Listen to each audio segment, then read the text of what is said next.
Hello, you're listening to the Saluki Gamescast. This is episode 122 for Wednesday, September 17th, 2025. My name is Justin Young, and joining me, as always, is Mario Sanders. Mario, how has your week been? It's been a pretty good week. I don't think anything too significant, but that's good.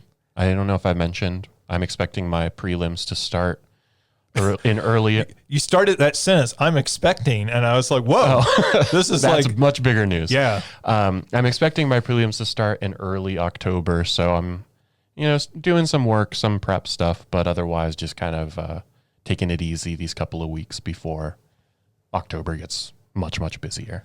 So what does prep work look like for your prelims? It's mostly just getting the articles and references that I'll be using, getting those together, trying to compile my notes in a way that's quicker to access rather than having to go to those articles and find specific quotes, but just having them compiled in a same location. And so I've just sort of put together a Google Doc with a number of different tabs for like each article kind of getting its own tab and having those main points sort of organized in a way that makes sense to me.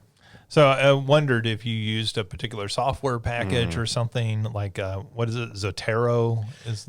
I used Mendeley for a little bit, and I still have like some articles put together on there, but I Google Doc and just give me some coordinated, subordinated bullet points, and that's good enough for me. Okay. Yeah, that makes sense. I feel like that's the sort of thing, there's all this software that's supposed to make that easier, but like then you have to learn the software, which is always like this big challenge. I was telling students the other day, I was like, that Microsoft Word will just like format a research paper for you and it'll manage all of your citations and everything. And they were like, really? And I said, yeah, but you have to learn how to do that, which seems like a pretty big challenge. Like it'll save you time, but first you have to learn how to do it. Yeah. And I'm sure that's how it is with any of those platforms as well. Like once you learn even just the basics of it, it probably does make your life a lot easier. I just don't want to learn the basics of them. I know how Google Docs work. I can put stuff into a spreadsheet and sort of compare notes like that, and that's good enough for me. All right. It's been a fairly quiet week for me. So I'm, going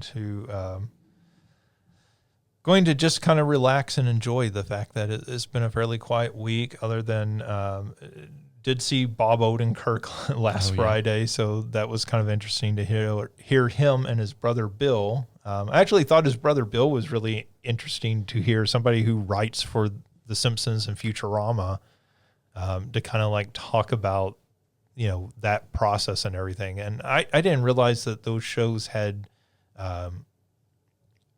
like when he was talking about some of the way the writing room was set up and everything, I thought was particularly interesting.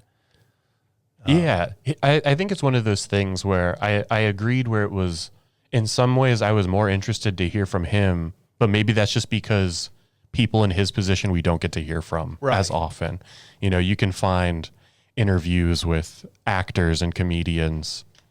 It's a podcast search away, and you can find literally hundreds of them. I mean, don't leave this podcast. Stay here, but then later you can go listen to Amy Poehler or whoever. Whereas the writers, like I said, I don't think we get to hear from them quite as much, like what their in and out of their day looks like or what the process looks like. And so, it was interesting to hear from him. I've heard Bob Odenkirk interviewed by like Conan O'Brien or other people before, whereas Bill, I don't know if I've ever heard him interviewed. Yeah. So that was interesting just to, kind of hear his outlook and his experience. I was just talking to students this morning about these are the really cool opportunities that a college campus offers. I said, you think you get off a college campus and, go live in St. Louis, and if Bob Odenkirk comes to do a talk, they're going to charge you $50 at least to go hear him. And it's probably going to be a lot harder to get a ticket to. Whereas, the theater that it was hosted at wasn't massive, but there's still space, right? When we were there, at least. Yeah. So those are always like neat opportunities. Sometimes people ask me, why do you like a college campus? And I'm like, there's just stuff all the time. I said, if you have enough time and you're interested, I said, there's always somebody on campus giving a talk and, or doing something. Workshop you could go to. Performing a play. Yep. Klein now has a show starting tomorrow night. So there's always something of interest. Plus all the sports. And generally really cheap to go to. All right. Well, why don't we move on into what we've been playing? Mario, what have you been playing? Yeah, so I've been kind of dabbling in a few different things. I feel like I haven't really given any one thing a ton of time, but there's 3 or 4 games that I've played a little bit of. And so nothing new, but probably the one that I've spent the most amount of time with, or the one that I've gotten the furthest in, is A Hat in Time, which is the 3D platformer that came out. I couldn't even give you a time guess, maybe 4 or 5 years ago. It's been a few years at this point. We had talked about during when we were talking about Donkey Kong about 3D platformers, and that's one that had always been on my radar, of one that was a smaller indie team that had put together, but that was pretty well regarded. And I would agree. I think that's a really cool game, and I think the thing that I appreciate the most about it is that it's doing some different things throughout. It's got some variety. It's not just your sort of run-of-the-mill platformer, but it it's doing some genre blending throughout as well. There's one level, or at least one level within one of the levels, that is sort of, I don't know if you'd call it survival horror, but like you're hiding from this witch. You're like going through this mansion that a witch lives in, and it has like these designated hiding spots. So like under the bed, or under like the piano, that, you have to like hide in when she's in the room. And I think that was like, oh, this is cool. This isn't doing anything, for the first time. There are tons of games that do this exact mechanic, but I don't know if I've ever seen what is otherwise a very cute platformer doing something like this in terms of that genre blending. And so it's a cool game, and it's one that if it's on sale, probably pretty regularly, you can get it on sale. But yeah, it's a game that's worth checking out.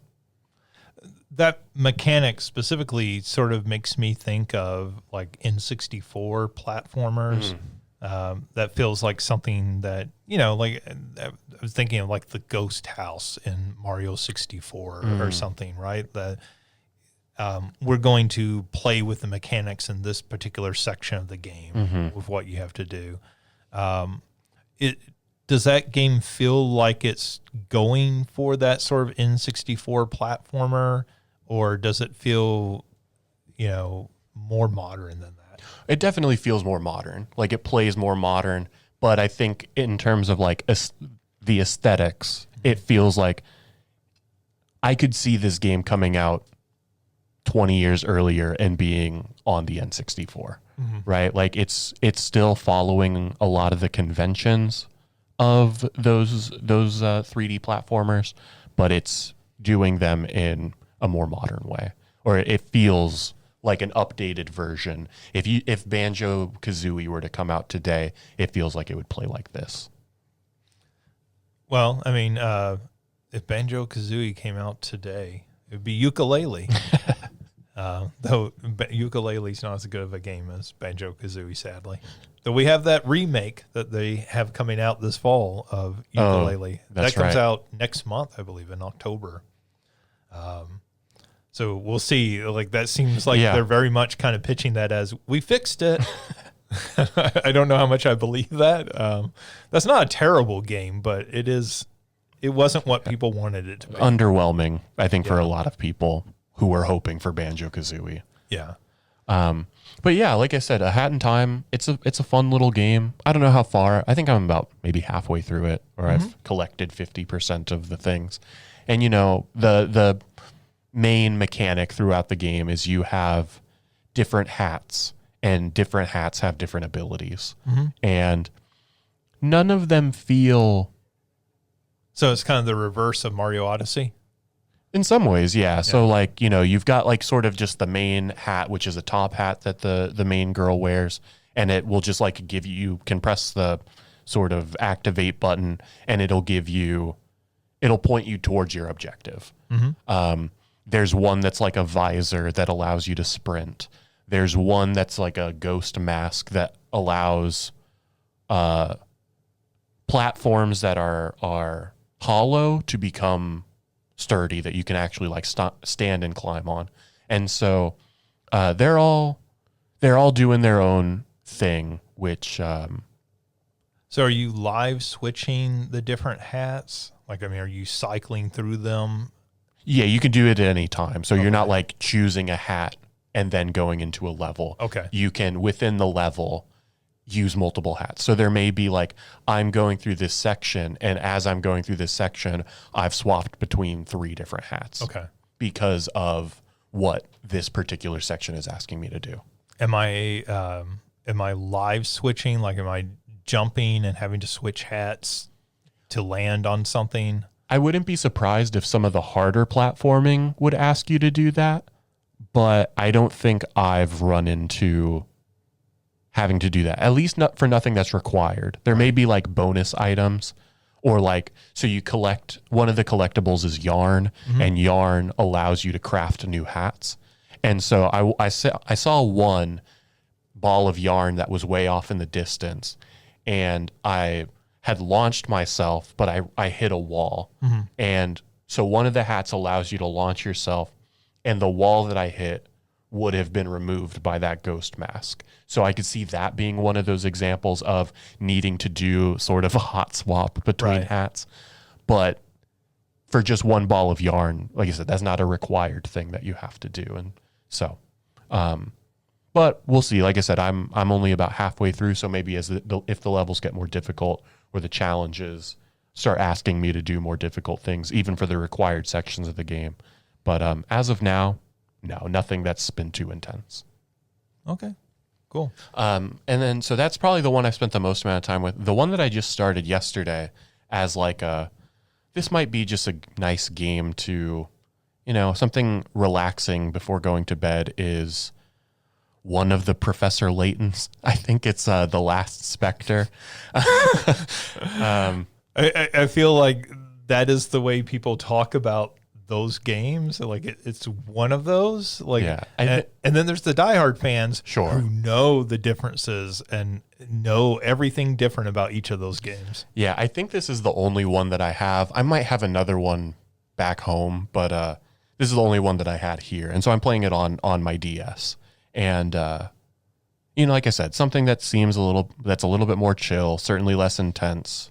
Do some of the puzzles as we solve this mystery. But, yeah, it's been fun. I had played some of it before, apparently a lot more than I remember, because when I started a new game, and when it asked me to save and I could overwrite my old save, I did that many of the puzzles.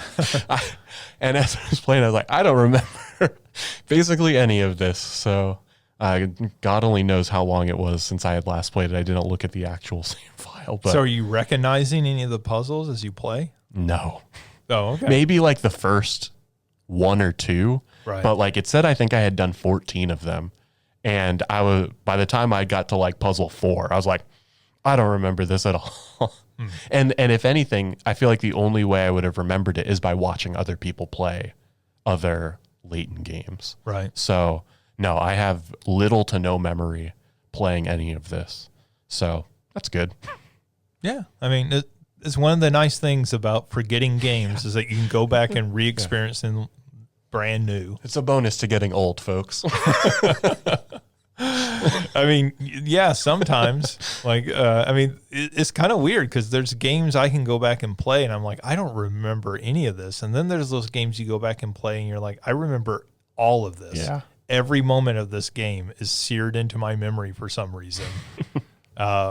Usually those are the very good games. Sure. It's the ones that are more middling that are, you realize, oh, I just completely forgot this. Yeah.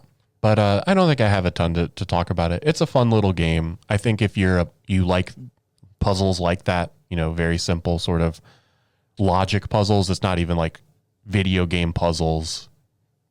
When you think of like a Legend of Zelda puzzles, like it's literally like the classic example of there's a dog and 2 cats and 3 chicks on one side of the river, and you've got to get them all to the other side of the river. But one dog and one cat can't be together. If there's more cats than chicks, the cats will attack them. And so it's stuff like that you're figuring out rather than, like I said, figuring out a puzzle in a dungeon. It's the Die Hard with a Vengeance puzzle where Samuel L. Jackson's having to like pour water between the different jugs. Honestly, there probably is something similar to that in this game.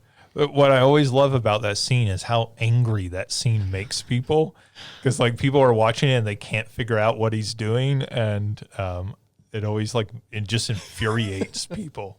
I remember seeing that movie in the theater, and whoever I was with just got really mad during that scene. And I was like, I don't know. I think it's just a puzzle. It's just a movie. I mean, I sort of get it. Like you want a puzzle to be explained to you. Of course, right? yeah. And in that film, they don't explain. I think they skip a step. I think that's it. When he's explaining it, he skips over a step, and that just completely loses people. Yeah, it makes sense. But yeah, it's sort of escape room sort of puzzles, and that sort of thing. Yeah. All right, cool. I have not played those games much. I always feel like I should play the Professor Layton games because I think I would like them. I just, they're not games I've spent a lot of time with. Yeah, I know. God, years ago at this point, they had announced a new one, which I don't think we've heard anything about since. But no. Yeah, like I said, not even at that Nintendo Direct. Yeah, it's one of those things that it's just like as a relaxing, not very intense game where, in many ways it is a visual novel with puzzles throughout. And so, like I said, it's relaxing for that reason. And so it fills that need of, like I said, something relaxing, not too serious before going to bed. And did those games start on the DS? I think so. I want to say the first one was a DS game because they primarily use the stylus. Right. That feels like it feels like a portable franchise. Like, yeah. It makes a whole lot of sense on a console that is portable. Like, I don't know if that's a franchise people want to sit down in front of their TV and play as much. I think it definitely benefits as a handheld. Yeah. That it feels like the classic, I'm taking the train or the subway or the bus to work. I can do a couple of puzzles while I'm waiting. Right. While this story kind of unfolds. I don't know about sitting in front of a TV or even a computer playing them. I mean, there's no reason why you couldn't, but I think the one thing that you would need to figure out, particularly for a console, would be how to adapt the usage of the stylus. Because there are certain things that you're like drawing, and so that would be the hardest thing. At least with like a mouse, you could easily use the cursor for that. But with a Switch 2, we have a mouse now. That is true. With a console, it might be a little bit more difficult because anytime you have to try and use like the control stick as a mouse function, it always feels kind of clunky. Right. Sure. So, I think people would be happy if they got ported to the Switch, but I think that would be the one thing it would have to figure out would be how to figure that aspect out. It's the problem with a lot of DS games. Yeah. In many ways, the two screens I don't think is the barrier here. It's the stylus usage that would be the real barrier. Well, I mean, and I think that's the problem with a lot of DS games getting ported is that there's the DS and the 3DS, there's so many hardware-based gimmicks in those systems that inevitably you're going to run into one problem or another. So when they brought the Castlevania games over, right? Like the problem is less the stylus in that case, but the dual screens. So like, how do you manage that? Because it's essential to be able to view and interact with both screens. I know with, what is it? The Zelda, A Link Between Worlds. It was the 3D of it, right? Yeah, it's the 3D element of it. That's, the same thing with Mario 3D Land. Sure. Like they haven't ported that over. Well, that game's, even though 3D World is very similar to that game, is really difficult to port that over because they really use that 3D element. Like there are puzzles in that game that you have to use the 3D, like more than most 3DS games. Yeah. I know that one of the other series I've not played, but I was looking at, and I assume for similar reasons, it's hard to port because they only exist on the Switch and the Wii, are the Trauma Center games. Where again, you're using the stylus or you're using the motion pointing at the screen with the Wiimote. Yeah. We can talk about that when it comes to Mario Galaxy, because there's news on that. Yeah, we'll talk about that later. But all right, cool. That's primarily what I've been playing, and so I might have more to talk about those two next week. Okay. I have played two things. One is a mobile game I've been playing the last few weeks called Hexa Away. So like hexa as in hexagon and away as in go away, you're bothering me. And so those are two words? Yes. I feel like hex away. You kind of just like, that would have worked as well, but maybe not. Maybe that already exists. I mean, yes, that would work if you weren't using the random mobile game title generator, and it will never be that clever. It's going to always just take two random words and stick them together. Maybe hex away, they would be thinking about like, you're curing curses of people. That's a different game. Yeah. That's the new hexing game that they're working on, Hex Away. No, this is Hexa Away. And so it's basically, it's a single screen puzzle game. Each new level features a hexagon pattern. On that are little tiles. Those tiles each have an arrow on them. And if you tap on the arrow, it will then go in that direction. If it runs into another tile, then it will reset back to its place. But if it runs off the edge of the playboard, then it disappears. And so the goal is to get rid of all the tiles on the playboard, but you have a set number of moves that you can do that in. So if you you make a wrong move, then that wastes a move. And oftentimes the levels are designed where you have basically no extra moves. Sometimes you have extra moves built in, and then it progressively gets more complicated. So they'll put arrows on the actual game board so that if your tile goes over that, it'll be redirected in whatever direction that arrow is. They'll have bombs that you need to hit a tile into that bomb, and then it'll blow up all the tiles around it.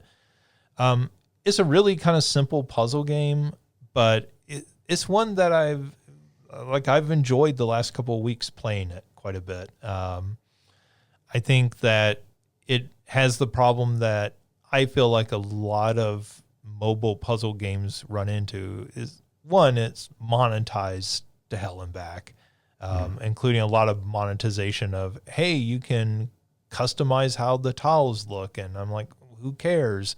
I can't imagine that people are actually spending money to do this, but it's there, it's available. And then just ads in between levels, and you can pay to have that, go away.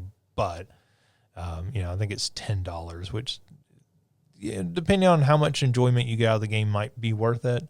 But it's not $5, which I think is a little bit easier as an impulse purchase on a cell phone.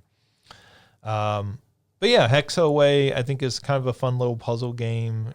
Even just to download and try a few of the puzzles and see if it connects with you. I like these sorts of puzzle games because they're a good break for me mentally, particularly during the semester when I'm teaching and grading and doing other work. And I just need to let my brain sort of do something, but something that is not at all using the same parts of my brain as like reading and grading are, right? And so it's not, and it's also something bite-sized, so I can do that in between grading versus, a game I'm going to invest a lot more time and energy into.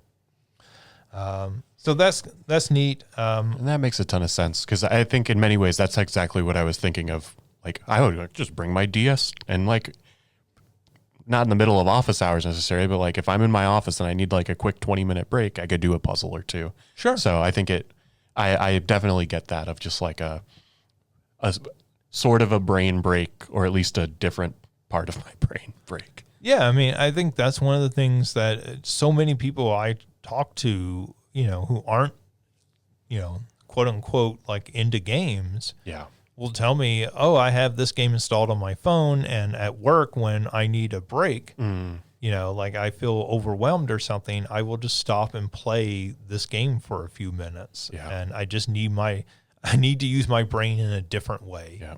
And I think games are actually like fantastic for that.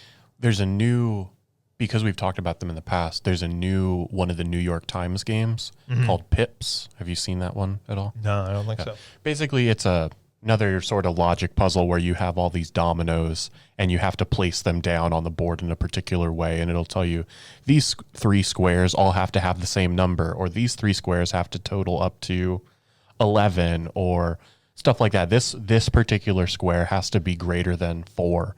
And so it I don't know how new it is, maybe a couple of months at this point, but it's another little thing. And there's, a couple of different difficulties throughout, but it's something that I've started doing a couple of days ago, and my mom has also started doing. So she and I will text about, oh yeah, I think I text her like the hard one was actually pretty hard yesterday. And so yeah, it's stuff like that I think fills a good need for people. Yeah, I mean, it's it's the Wordle. Yeah, exactly. Right? Like, why do a lot of people play Wordle? It's not, it's fun. But I think also a lot of people use Wordle as a way to like sort of, not even de-stress, but like just let my brain focus on something different. Yeah. Yep. Right? This takes enough of my brain power that I need to focus on it, but not so much that it's exhausting me or stressing me out. Exactly. Whatever I'm actually thinking about or whatever I'm actually stressed about in the real world can get put on hold for 10 minutes while I'm doing this little thing. Yeah. And so, even something like Professor Layton kind of fits in with that, right? So I played that and have been playing it for a little bit. The other thing that I played is a game called Adventure of Samsara. Have you heard of this game? I don't think so. I don't think anybody has heard of this game. It's this year's mini shoot adventure? Well, no, it's not quite as good as that game. How is Sam's? Oh, okay, I just found it. It is very similar, though, in that it is a Metroidvania. Okay. So, I guess Mini Shoot Adventures is more of a Zelda-like, but, like Zelda does, it borrows some of those elements of gaining new abilities, access new areas. So this is a 2D Metroidvania in a very sort of simplistic 8-bit look to it in a lot of ways. You might look at it and go, this looks like something that could have come out in the 1980s, maybe on an Atari. And it is made by Atari. Huh. And it is in the Adventure franchise. So Adventure. Wow. Okay. Which is, one of the classic Atari 2600 games. It is the classic game that I think most people now think of Adventure as having the dragons that look like ducks, having, the Easter egg of Warren Robinette, the programmer, hid his name in the game.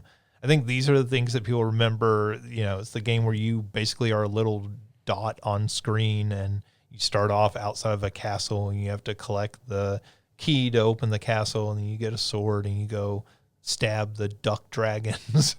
And adventure is sort of the prototype for games like Zelda, right? It's an action adventure game before we had that name for the genre. And this game is in that franchise somehow. But this game is, I just described what adventure is. None of that is in this game, except you do get keys, and there are dragons that sort of look like the dragons from the Atari 2600 game, which I guess are more like, what are they called? They're like what's the dragon called when it looks sort of like a snake, like a wren? Like a wyvern? Wyvern, yeah. So I guess they're more like that. Okay. Right? And so, but it's weird because they're not supposed to look like ducks in the original adventure, but they do. And then you see them in this game and you're like, okay, that sort of looks like they did in that game without the duck element. Was this what they were always trying to go for? There's the artwork for adventure, but often the artwork for those games was made certainly after the game was made, right? So the game graphics are not based on the artwork that you see for adventure. So it's all very weird, right? Like, this is like if, 50 years later, not quite, well, yeah, coming up on 50 years. If like 50 years later, you just made a sequel to a movie and you're like, this really has nothing to do with it other than there's like this one character that sort of resembles a character from the original movie. Like if you made an E.T. today and there was a brown alien in it. That's it. Yeah. Like, I think maybe like there's the possibility that there is going to be a deeper connection at some point. At some point, this will connect up with adventure. Mm-hmm. You encounter an astronaut at one point in this game, which is, there's nothing science fiction in the original adventure. So when you start seeing that, you go, well, where is this game headed? Right? Like, is this going to be sort of breaking the fourth wall? Is this going to be sort of meta commentary at some level? That's what I would expect in terms of those connections, would be like kind of winking at the audience of like, if you know, if you don't know, this isn't going to affect you. Right. But then that raises the question of, okay, well, who is this game for? That's fair. Right? Like, first off, how many people even know what adventure is today? Right? Like, you have to be, I feel, of a certain age to know what adventure on the 2600 is. Certainly to have probably played it. Mm-hmm. And so you're already limiting your audience with that. And then you have a game that without that connection it's okay. It's like not terrible. But, this game came out at the same time as Hollow Knight, Silksong. And so compared to that, right, it doesn't have that hook. Mm-hmm. Like the hook is adventure for this game. So it is either a Metroidvania that ties into adventure that is made for an extremely limited audience of like me and like maybe 100 other people. All I'm saying is if this is the case, the Hollow Knight fans need to calm down and stop complaining about how long it took for their sequel to come out. The adventure fans have really been waiting. You got nothing on them. Right. Like you're not waiting decades. You're waiting a decade. So it's just really, it's an odd game. I'm still fairly early in it. I would say fairly early on, it doesn't reveal if there's if there's something more meta going on, if there's more of a twist to the game, it hasn't revealed it yet to me. You know, I did not play that Pac-Man game, Shadow Labyrinth. Oh, Is that the name of it? Something like that.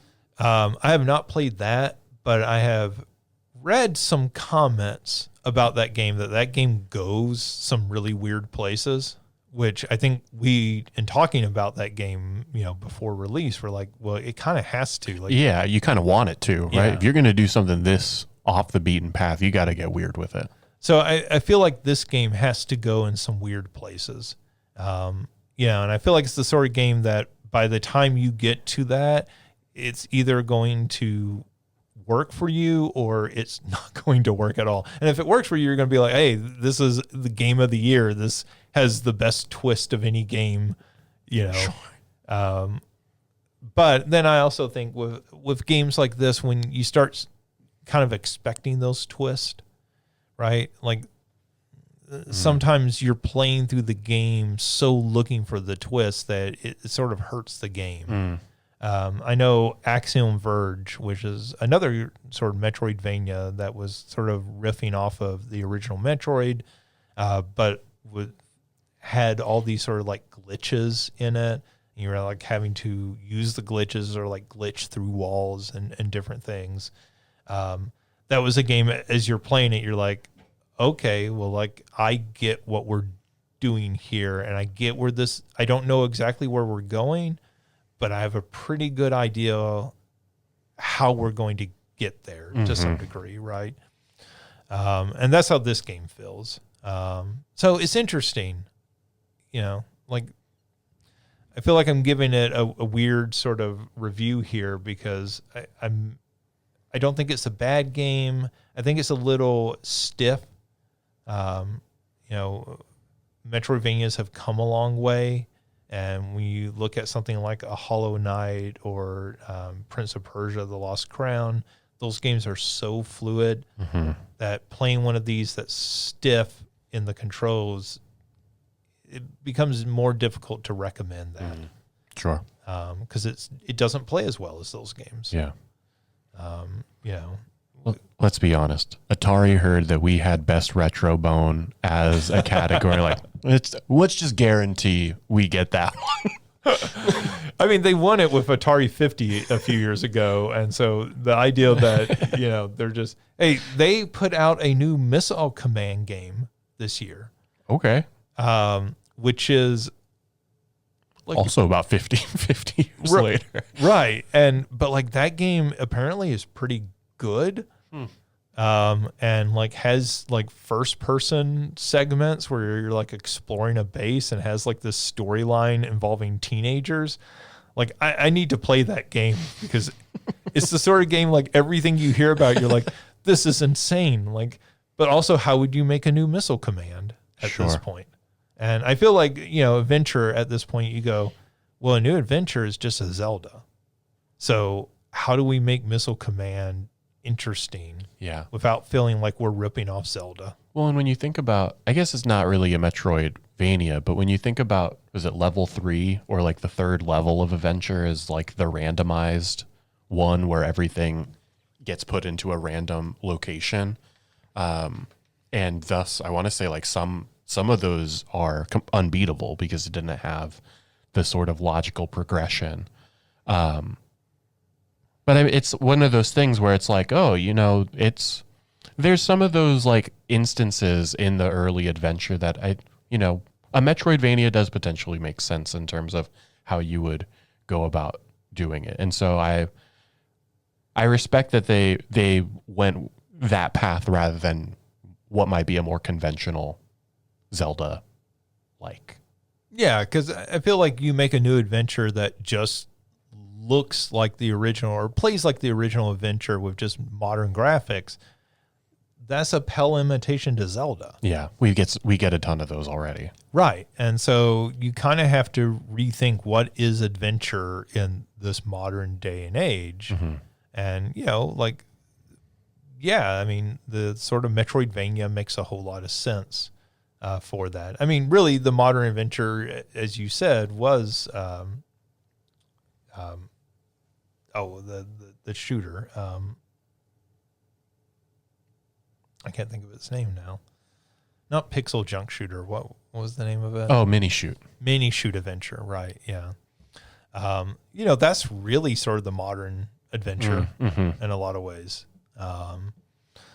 Big open world that you're kind of exploring and everything. So, yeah, it's interesting. I also kind of wonder if the developers of this game were making this game and Atari looked at it and said, hey, can you put adventure into this in some way? And that will help us market this. Yeah, maybe. I don't know. It's weird to see all these old properties sort of reimagined. I'm sure that's easier than something entirely new. If you just released a game called Samsara, are people interested? That might be even harder to get off the ground, right? Whereas at least if they can market it as connected to adventure, there are some people who are going to be like, oh, that's interesting. Right. I'll check that out. Whereas just another Metroidvania just another Metroidvania is kind of like, oh, okay, that's cool. If I hear we something get so about many it, of those now. Yeah. Right. So. I love that genre, but in an era where you're getting sort of a dime a dozen type of thing, right? You got to really stand out in some way. Right. And being connected to adventure is the way that this one can stand out. Yeah. I mean, just to get people to notice and play it. Yep. Yeah. So anyways, that's what I've been playing. So let's move on into the news. And the biggest news was last Friday, as we talked about last week, sort of previewing, but last Friday there was a Nintendo Direct. It was 60 minutes in length, their longest Direct that did not introduce new hardware, though there technically was some new hardware introduced as part of this. So we're going to kind of walk through this. We won't necessarily talk about everything in depth, but some of this we will. I think probably the biggest news, at least the biggest for me, was they had a new trailer for Metroid Prime 4, Metroid Prime 4 Beyond, as well as giving us a release date. That release date is December 4th of this year. I guess the biggest thing that came out of the trailer is they're giving Samus a motorcycle now. Yeah, we had talked about it, that when it first showed up, I was like, is this a different game? Right. Is this like the Metroid Pinball? Or sure, yeah, this is the little side spin-off game that they've made for a few of them.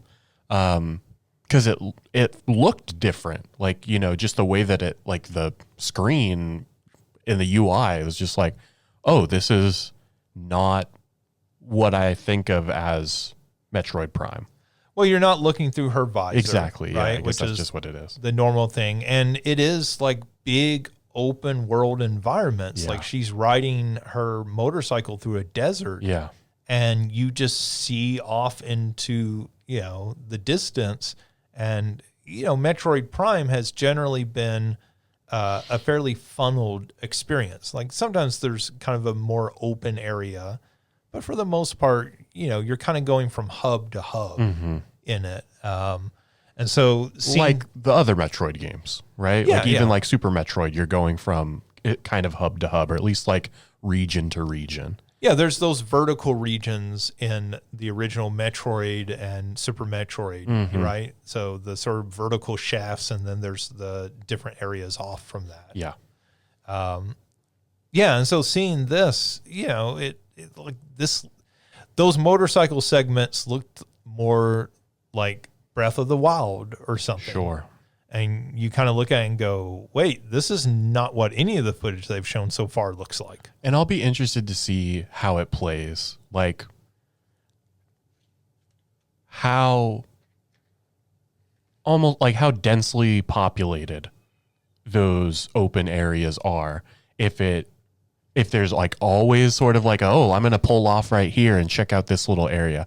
Or if it's going to be like sailing in Wind Waker, where there's just kind of like large expanses where I'm just on my motorcycle waiting to get to the place that I'm going to.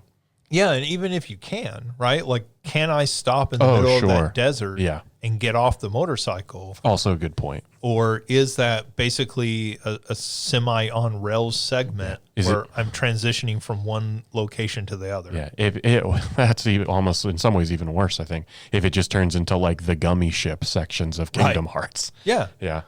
Yeah, I mean... Which... Shouts out to the gummy ship lovers. I was just like, I don't know why this is even here. I guess they need to load in the world or something. I mean, I think they were, how can we add more gameplay to this, I guess? Yeah. Like, yeah, I mean, it's difficult to know. They do show her riding the motorcycle up to like a tower at one point. You like jump over a chasm and then you ride inside of this, well, it looks like a tower, and you hop off the motorcycle. So is that player controlled or is that all scripted? Yeah. Right. Do I drive up to that and then it takes over and plays a little, a little cutscene of her jumping off the motorcycle, or how much control do I have over any of that? I think is a valid question. They did show also as part of this at one point, it seemed like you were in a snowstorm and you couldn't see, and like wolves were attacking you, or maybe it's supposed to be a dust storm. I don't know. It looked white or gray. And so, like, again, is that I'm out on foot. If I get off the motorcycle, this is what happens. Wolves attack me. Yeah. It's difficult to say, but I will say all of that looked really wild and different from anything they've shown so far. Yeah, it was. I mean, like I said, I thought it was a different game. Yeah. I mean, I did too. Yeah. I mean, we talked about that when we both first saw that. We were like, what is this new Metroid? This looks like Metroid. That's Samus. Yeah. What are they showing us here? I thought it was going to be a thing where like they're, hey, we're going to release this small game because we have to delay this game another year. It's not coming out this year. Oh, sure. Yeah.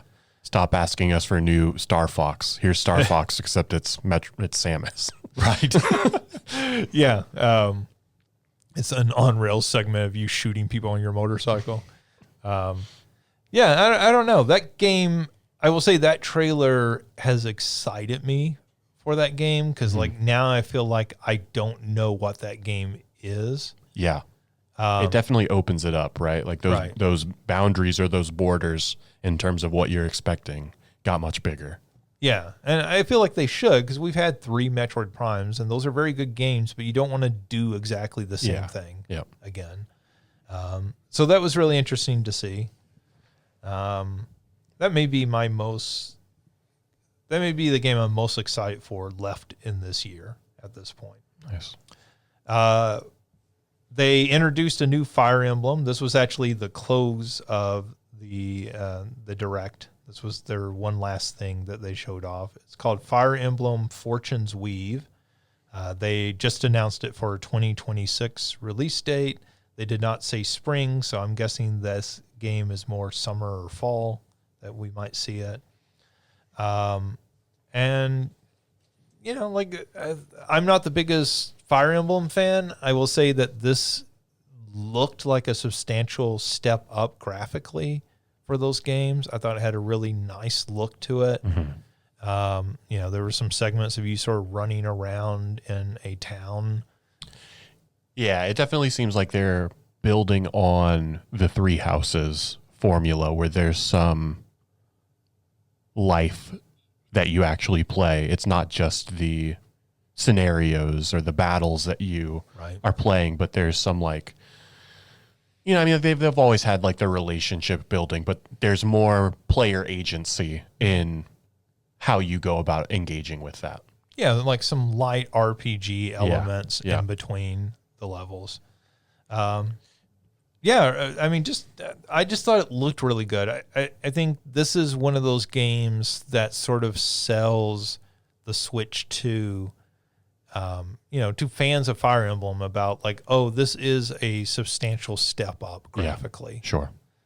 This is not going to just be 3 houses with some extra polygons. This is actually going to look like a sort of next-gen game you might think would look. They showcased Donkey Kong Bananza DLC. this was kind of surprising that we were getting DLC for Bonanza so quickly. Yeah, very early. Because they did release this, this came out immediately. So this was DLC for Donkey Kong Island, which they have completely remade. And, that's just the location, Donkey Kong Island from 64 particularly. And then it has an Emerald Rush mode, which is sort of like a roguelite mode, where you're going around through the levels, smashing these green emerald rocks that have come up. Yeah. This is $20. I don't know if you've seen much of it. I have heard extremely negative reactions to this so far. Yeah, I've heard some mixed stuff. I've heard if you like roguelites, you'll like this. Okay. So like from what I feel like I've heard, that it does the roguelite thing pretty well. But the one thing that I've also heard is how do I phrase this? I don't know what I'm trying to say actually. Is it worth that price point? Yeah. Especially when some games have done this like roguelite mode for free. Sure. Right? Like God of War added on that roguelite mode. And I think that was just a free update.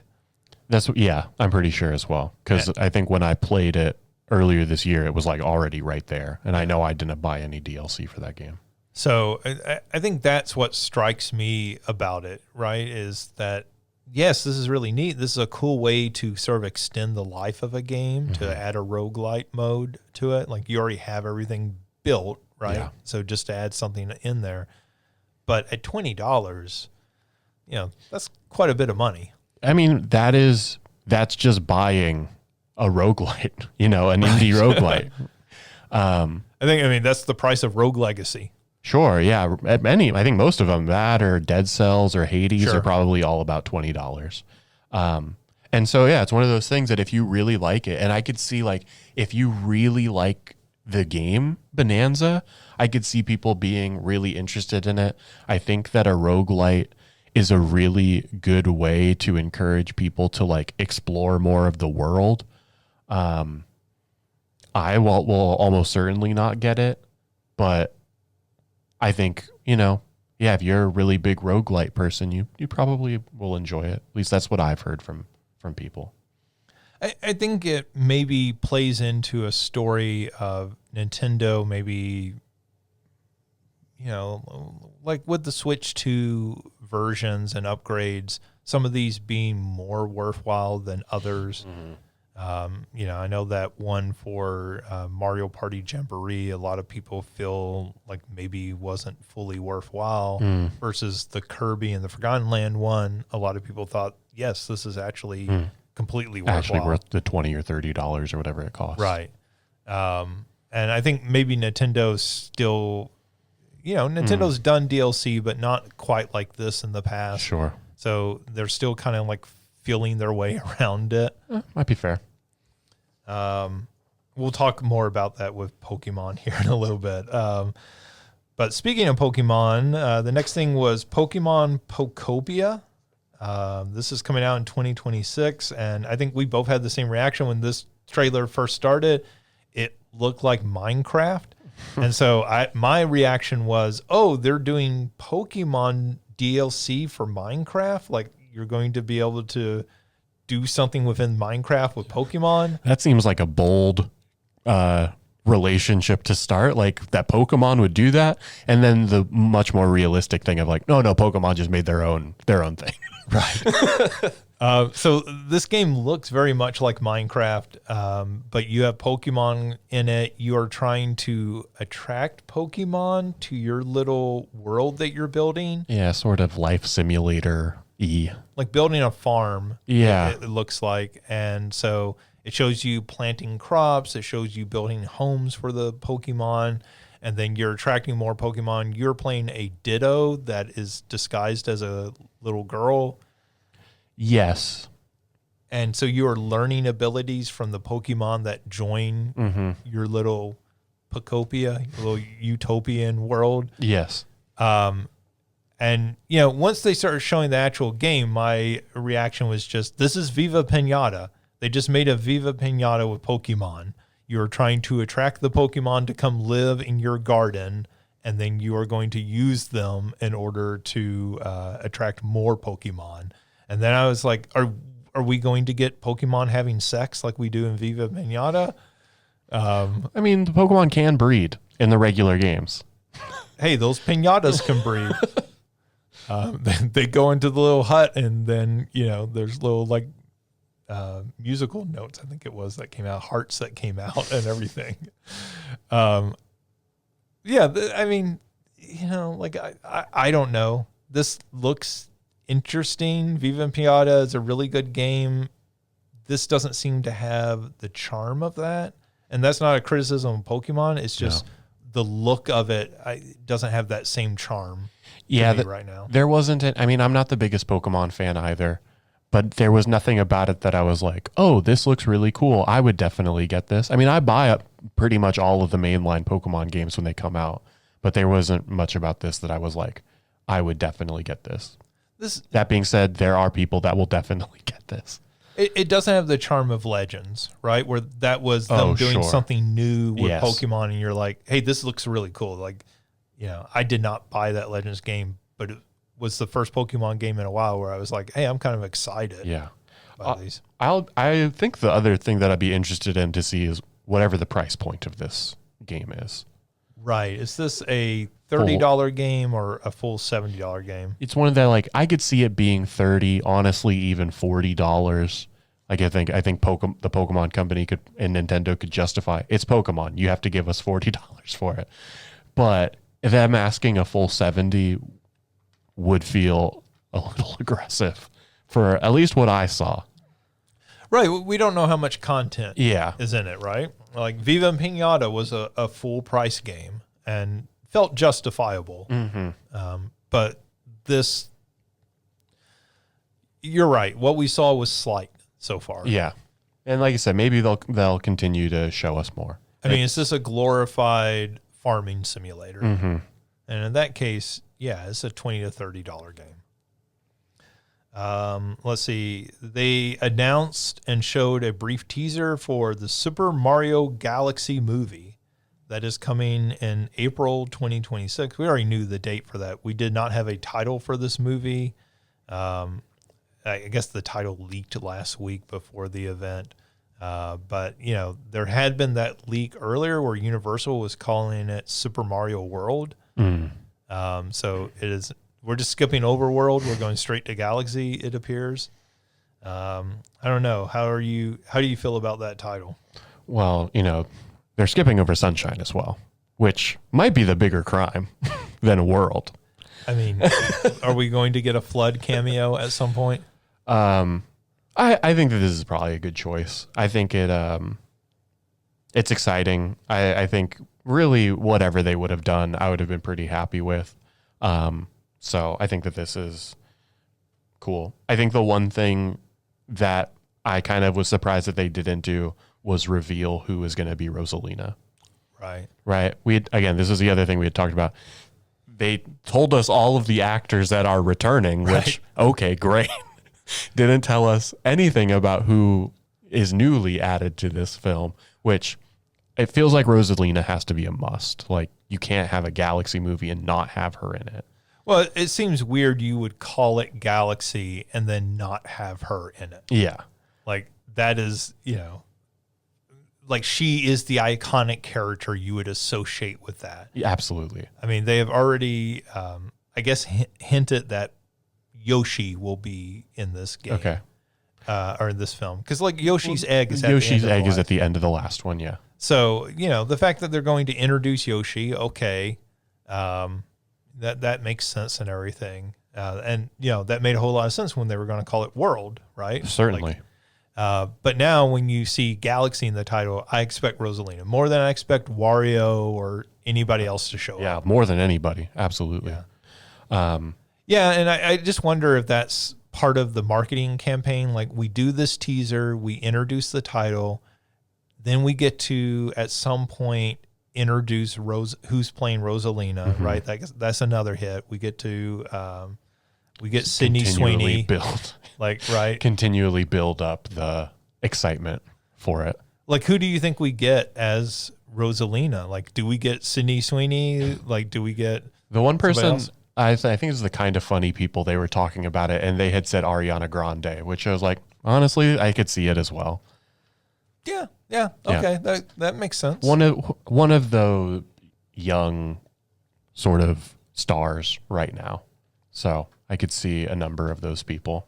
We got Anya Taylor-Joy as Peach, right? Yeah. So, I mean, they seem very interested. We got Chris Pratt as Mario, who is in no way qualified to voice Mario. And that seems like the sort of thing they did entirely because of his name. They thought his name could sell that movie. Yeah, I know, like, we have joked about Sydney Sweeney, but, like, it feels like she would be the choice. Like, she's popular right now. People, yeah, go get her. I think you cast... regardless of how good she actually is as a voice actress. Well, I mean, you cast Ariana Grande if you want Rosalina to sing. Fair. Yeah, absolutely. Right. If you have her sing a song, why wouldn't you cast somebody like that? Yeah. I mean, somebody who's, Selena Gomez, like you could cast in that role, right? You want somebody who is an actor. Sabrina Carpenter. Yeah. Yeah. Like Sabrina Carpenter would make a whole lot of sense. That would get a lot of attention. Now, realistically, you want Taylor Swift, but you're not going to get her. Sure. So, like, who is your replacement? Is Ariana Grande or Sabrina Carpenter? And either one of them would get a lot of attention. Sabrina Carpenter would do something like that would make the Nintendo executives blush. I just love that, people got all upset when she debuted that new album, and people got all upset over it. I was like, this is what she's been doing. Like, what did you expect? I know there was some interview with her. She was like, I just really was surprised people got all worked up over it. And I was like, yeah, like, this is, I don't know. This is like when people got all upset when they found out Bon Jovi cheated on his wife. And I was like, he was a rock star in the 80s. I'm not saying it's okay, but what were you expecting? Like, that seemed like that was the norm for those guys of that era. Like, I did not expect any of those guys to be upstanding citizens. I feel like it's going to be one of those things where they come back and they're like, did you know that Kiss did drugs? Like, I'd be more shocked if you told me they didn't. So somebody will write in now and tell me, Kiss never did drugs. Okay. Yeah, so as part of that, they also announced that Super Mario Galaxy 1 and 2 are going to get released on Switch. This is coming October 2nd.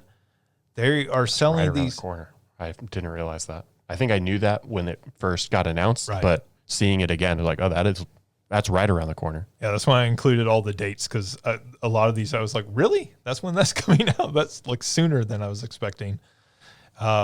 So as part of this, they announced these will sell for $40 each digitally and $70 on a physical cartridge together. So instantly people's thought was the Mario 3D All-Stars. We already got this. So is this just going to be the same game? That was my expectation. You've already done the work to put this out onto the Switch 1. So this is going to be the exact same thing again. And the answer is no. They released some footage of this, and people took and recorded footage of the 3D All-Stars version and ran them side by side. They're actually doing some additional work on these games. So some of the titles are different, like in different font. They have gone in and replaced some of the textures in the game. So it looks like they're putting in more high resolution textures. This is going to run at 4K for both of these. So they're not like a remake, but this is like maybe a remaster. Yeah. I feel like this makes sense, right?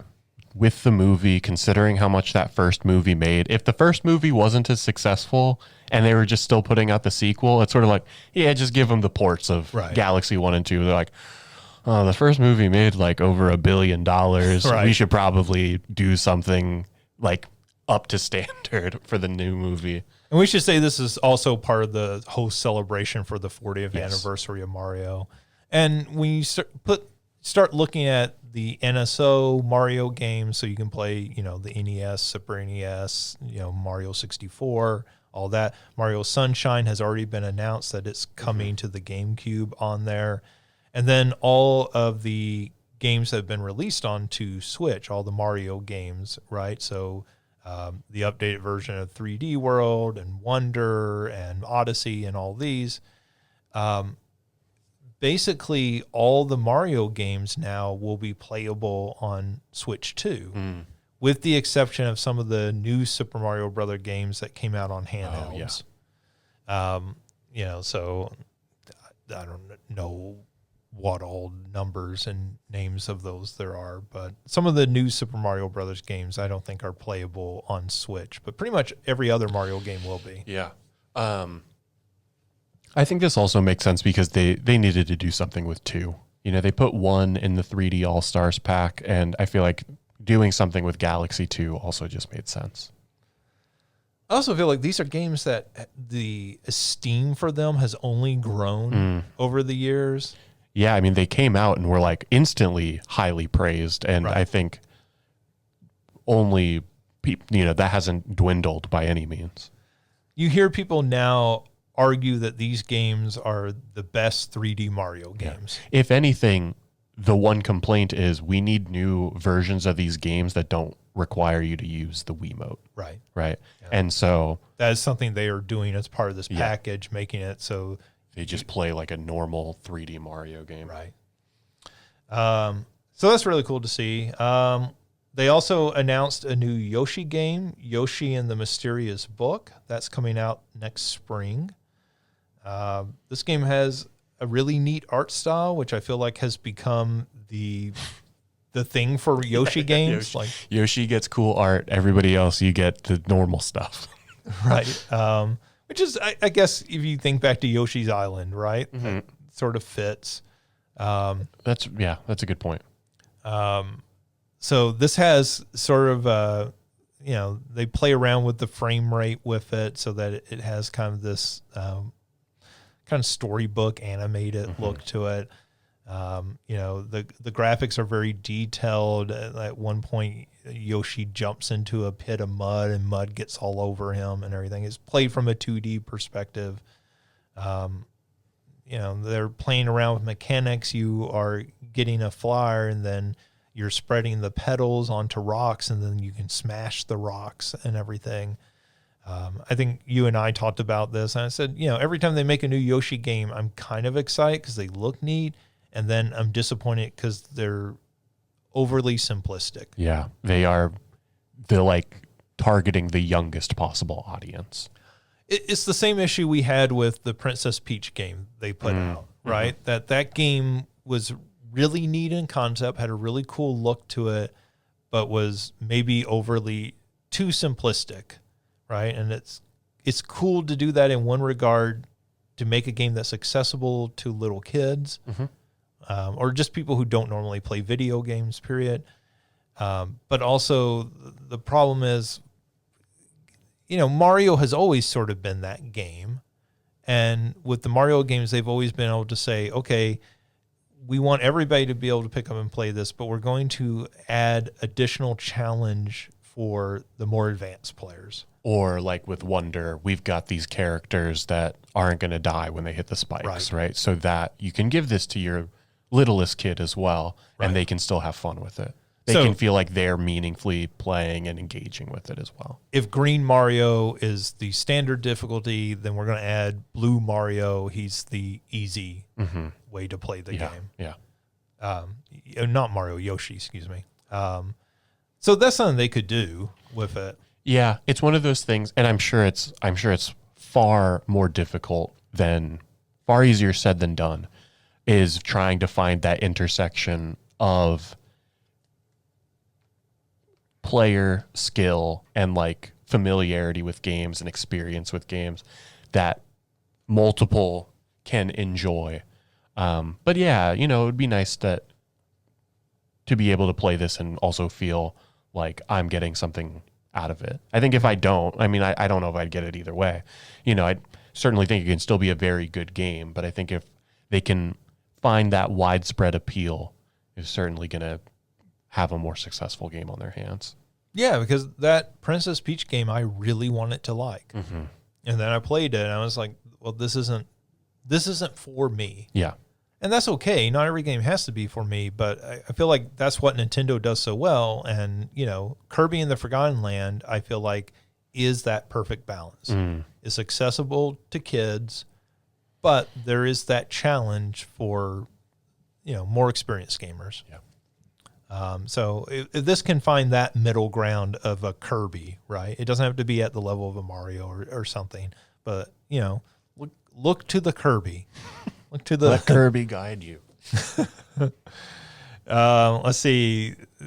Okay, so this was the biggest shock, and it's this next bit of news from the event literally blew my mind when I saw it. It was the moment where I was watching this at home alone, and my reaction was, "What the hell? Like, what the hell are we doing, Nintendo?" And I said it out loud because I was just so flabbergasted. It felt like an April Fool's joke.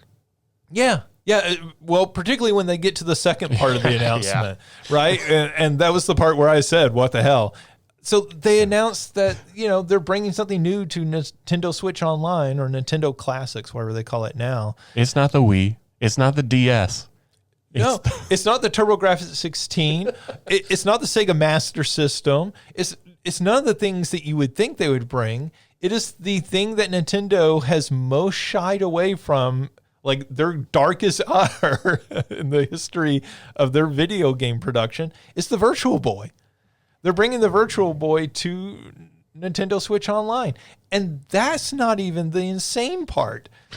But when they announced that and they were like, hey, we're bringing 14 games, right? Like, not all at once, but which I think is the entire library. I think it's like minus 2 or 3 games. Okay. But yes, it is almost probably those are licensed games they can't bring for whatever reason. But they are bringing Tetris, so they did get that license at least to bring that. And Nestor Bowling, but I guess they own that license of Nestor.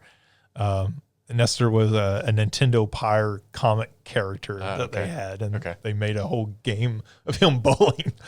But they announced that, and it's like, okay, well, people have been emulating the Virtual Boy for a while now. So, like, you can download an emulator on your computer and play Virtual Boy games. Mm-hmm. So that's weird that Nintendo did it. But, like, it's not shocking, I will say, because Nintendo's running out of platforms to emulate at this point. We are getting to Wii and Wii U are the only things left at this point. And I guess the DS and 3DS. Yeah. But, those are very recent consoles. So you're not too shocked that they haven't done those. And those are also gimmicky consoles that, as we just talked about, would be difficult to emulate well. So this is also one that's difficult to emulate well if you want the full experience. And I just thought, okay, well, they're just going to emulate them in 2D. You'll lose out on the 3D depth effect and everything of it. No, because then the very next thing they announce is they show a 3DS system or a Virtual Boy system, and you're watching and you're going, wait, are they going to sell like a Virtual Boy? Are they bringing it back? Is it going to be like the SNES Classic and they're going to sell like new Virtual Boys with all the games built into it? And then they open it up, they lift the front of it off, and they slide the Switch 2 into it. And so it is a plastic replica of the Virtual Boy that you have to put the Switch or Switch 2, both of them work, into it. And it is going to replicate the eyepieces, the effect of the 3D and everything. And they're going to sell that for $100. Yeah, I literally laughed out loud when they said, and you can buy this thing. I was like, oh my God, are you kidding me? And we should note, like, you can buy it. You have to buy something from them in order to play these games. You're not going to be able to play these games just in 2D. You have to buy either the full Virtual Boy replica, which is $100, or they're going to sell you a Labo version made out of cardboard for $25. So you're already subscribing to Nintendo Switch Online, and this is the expanded version that gets you the N64 and GameCube games and everything. So that's not even the basic $20 a year. This is the I don't 50? know. I don't know. 50. Yeah, I think so. This is the expanded version. So you're already paying extra money for this, but now you have to spend $25 to $100 more on top of that in order to play these games. Yeah. I said I literally laughed out. There were 2 moments where I laughed out loud. I was like, you've got to be kidding me. That's the decision that you decided to make? We'll talk about the other one in just a minute, but it blew my mind when I saw it. When I saw this, I was just like, what are... when they said Virtual Boy, I was like, oh, good for you, Nintendo. Like, from a preservation standpoint, sure, this is your biggest failure ever in the console space. You have mostly ignored it over the last 30 plus years. And you are going to say, okay, well, yeah, these aren't great. This is kind of a blight in our otherwise pretty pristine record, but we're going to embrace this. Yeah. And we're going to include this. Okay, fantastic. Good for you, Nintendo. And then you go, oh, no, this is so you can sell me a $25 piece of cardboard. Yeah. Because you don't have to do that. You could make it where you could play it without that. Because people do on the PC. So I know it's not required. It's not the best experience. And you could say that, hey, for best experience, buy this thing. Yeah. And I would respect that. Because then that becomes like cool and goofy and it's for the diehard fans. Sure. It makes me wonder how many of these they'll actually sell. Like maybe they're really trying to replicate the Virtual Boy experience and just like not sell any of them. They may sell more of these than they sold of the original Virtual Boy. It wouldn't be hard. It wouldn't take a lot for them to do that. But yeah, it just blew my mind watching it. And, you know, and what makes me angry is there's part of me that was like, $100 isn't that bad. I could have one of those sitting on my desk. And I was like, what are you doing? Like, stop.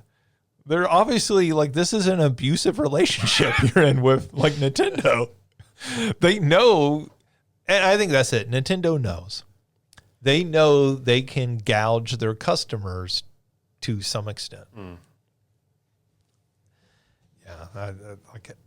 Oh, like I don't think it's listed on here, so we should actually talk about this as part of that. As like gimmicky hardware, they also the flyer from Super Mario Wonder.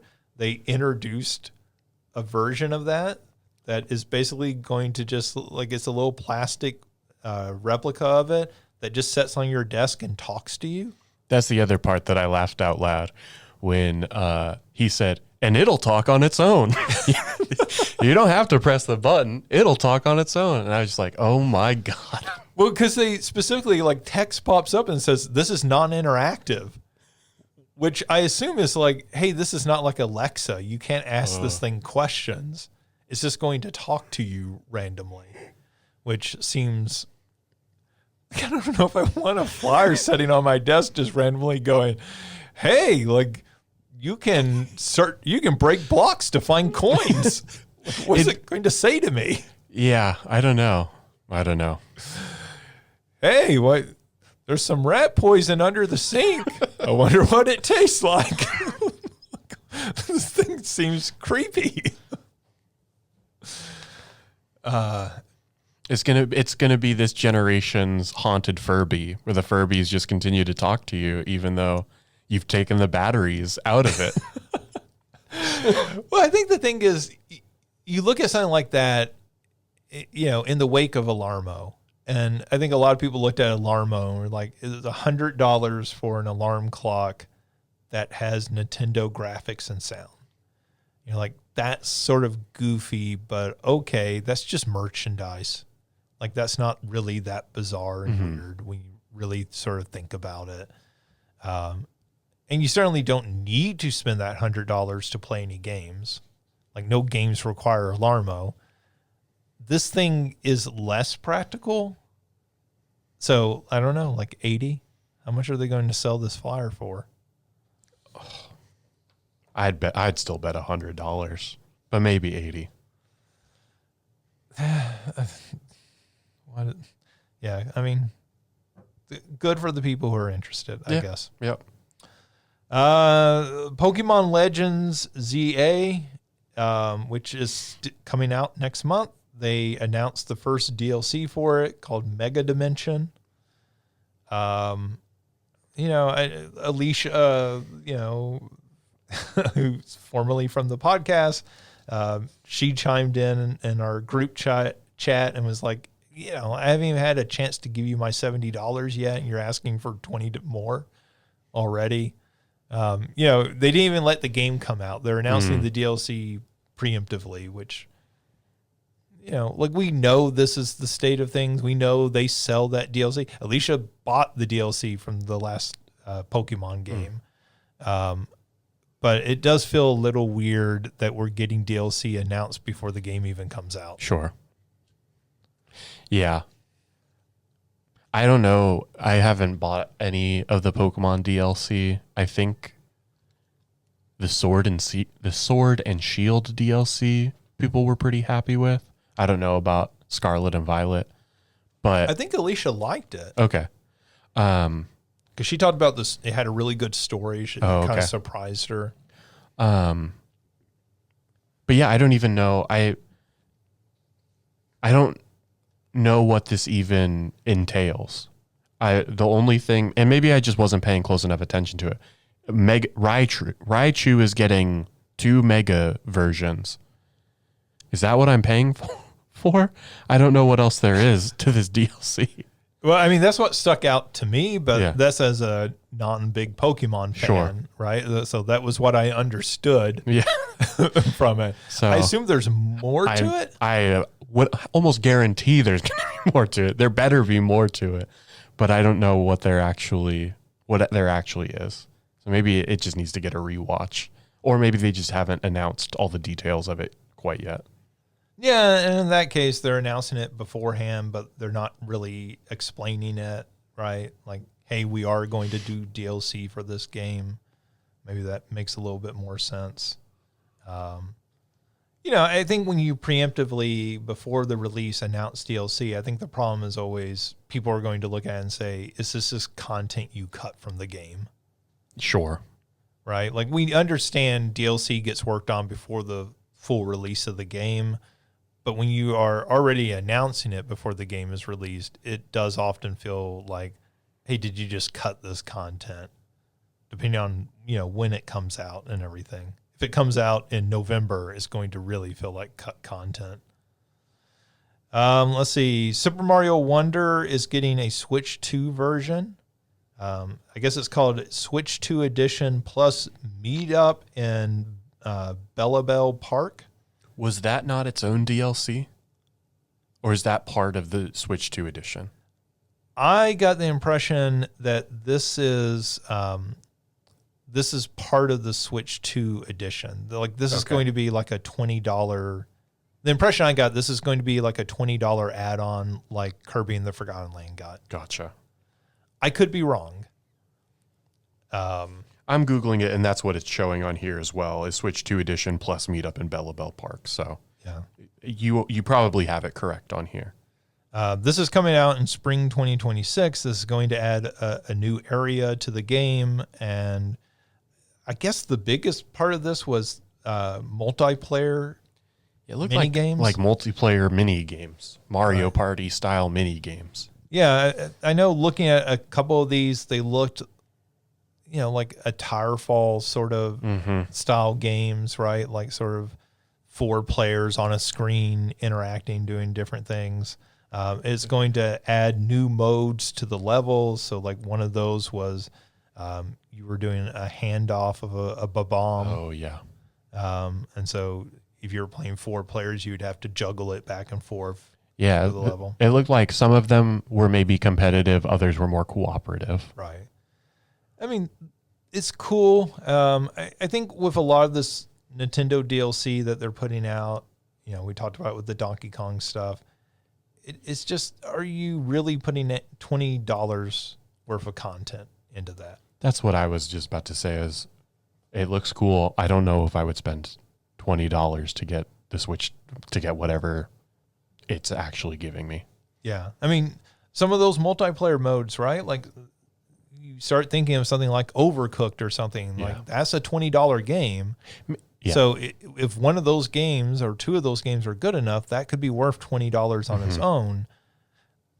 It's just hard to know right now looking at it. And I think it's also, again, it's not like they said they're adding 20 levels. Sure. Or something. Particularly for me as well, like as a single person, if you have a family or a partner that you would have like somebody immediately to play with this with, that like almost instantaneously would make this more attractive. Right. But like I don't see myself getting online and playing this with friends.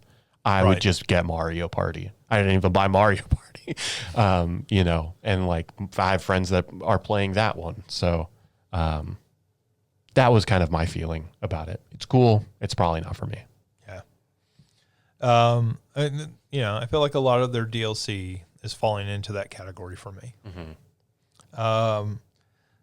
They announced a new Mario Tennis Fever.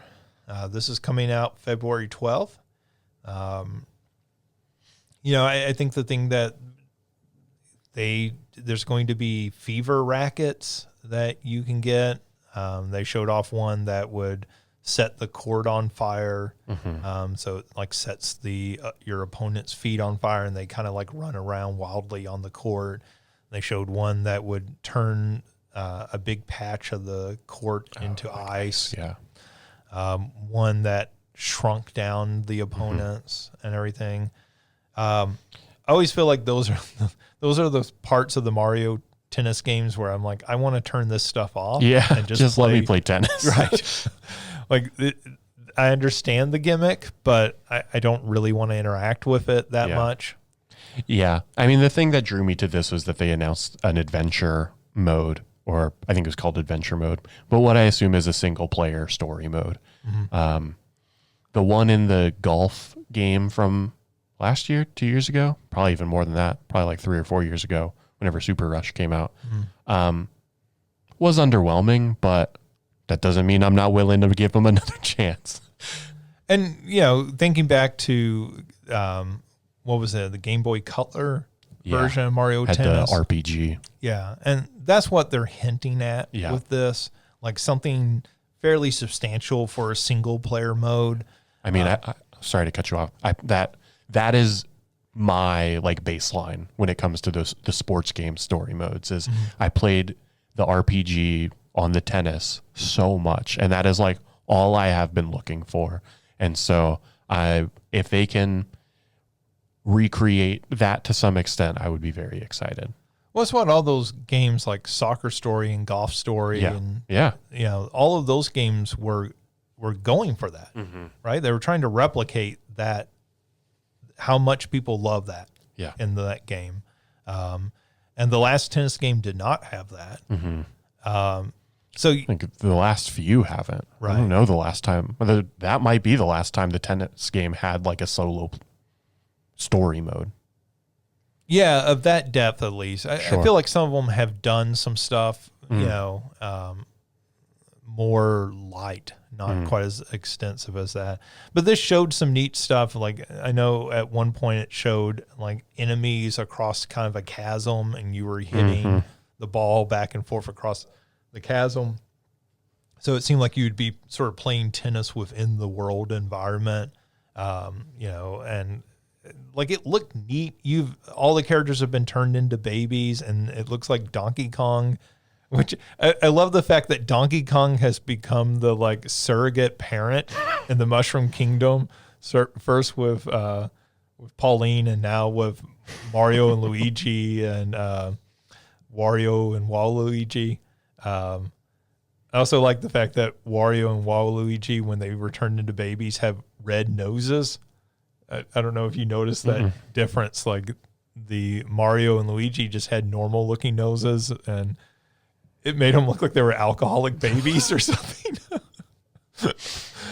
I'm sure that's not the intention, but it was kind of interesting. But yeah, I would say I'm very interested in this game based on that mode alone. Mm-hmm. Like if that's something that can approach that Game Boy Color game, that all of a sudden makes this much more of a likely purchase for me. Same. And I generally like these sort of arcade tennis games, going back to Virtua Tennis, which is still the king to me. But to me, they're very easy pick up and play games to play with people. Mm-hmm. Let's see. Hyrule Warriors Age of Imprisonment got a November 6th release date. I think that's the first time we've heard a hard and fast release date for that game. That game continues to look good, but it's a Warriors game. Yeah. Like, how much you're going to enjoy that or not is dependent on how much of you like previous Dynasty Warrior style games. I liked that first one they did with Zelda, and then I did not play the second one at all. Mm-hmm. Same. Hyrule Warriors is pretty good, but I never played Age of Calamity. Yeah. I just never feel an overwhelming desire to play those games. Yeah. Any of the Dynasty Warrior games, even though I think they're kind of fun. Mm-hmm. Hades 2 got announced for a release date, September 25th, so next week. That obviously that's been an early release, but is coming full release, and it is getting a full release console exclusivity on Switch. So I don't know how long that lasts, but it will be out on Switch before the other consoles, and also PC. Resident Evil Requiem. I guess we talked about this last week, that they might be bringing over all the modern Resident Evil games. They did announce that Requiem would be coming out February 27th. And on the same day, they were going to release 7 and Village, gold editions of those. So I'm assuming that means including all the DLC that came out for those games. That seems cool. Like, those are older games minus Requiem, right? But that's neat to get full versions of all those games available. Requiem looks pretty neat from that trailer. I know some people were criticizing it, saying, "Oh, it's a visual downgrade on Switch too." Yeah, but like that game still looks neat. That may be the trailer that got me most interested in the game, looking at it. Final Fantasy VII Remake Intergrade. We already knew this was coming out, but it got an official release date of January 22nd. And they did announce that the full trilogy of the Final Fantasy VII Remake games will eventually come to Switch 2 and Xbox. They did not note whether that meant the third upcoming game will get a day and date with the PlayStation. When it'll come version. out, or if it'll be at a later time. Yeah. But that's neat.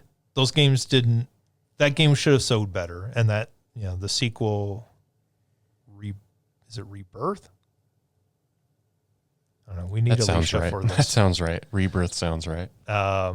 Something. Anyways, those are games that have not sold as well as they should have because they were locked to the PlayStation and eventually PC. Rebirth. Okay. I knew it was something like that. I feel like all these games that are getting remakes and stuff, nobody wants to call it remake. So they all want to give it like some sort of clever title that has re somewhere in it. And that has just made it chaos.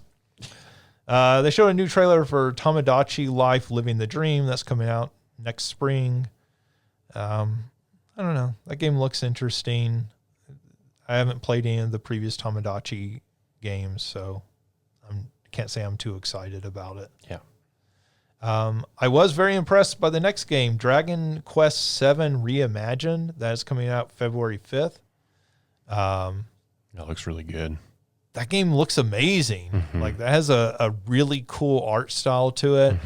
Mm-hmm. They sort of like it's sort of super deformed, like the old Dragon Quest games were in 2D. The characters all have oversized heads, but they've used that to make the characters extremely expressive with their facial reactions. So it almost looks like those old Thunderbirds Saturday morning shows where they had the marionettes, and the marionettes had like these big oversized heads so they could be really expressive. That's how the characters almost look in this. And I think it just looks like a really cool look to that game. And it's not HD 2D. This is something new and different that also has a really cool look to a very sort of classic style of game. Yeah, I think its art style was definitely, I mean, I don't know, I've always admired the art style, and just like, the Toriyama who did all the Dragon Ball stuff as well. Right. And so I like that they've maintained that while still giving it like its own flair in this remake. Yeah, definitely. That comes out February 5th. Stardew Valley, Overcooked 2, One Piece Pirate Warriors 4, and Human Fall Flat are all getting Switch 2 editions. So adding, improved visuals, adding mouse controls in some of those cases. I think we're going to continue to get Switch 2 editions rolled out for a lot of games over the next couple of years, probably at least. Something like Overcooked 2 and Stardew Valley certainly makes a lot of sense. Those are games that have long tails that people are still buying, I feel like.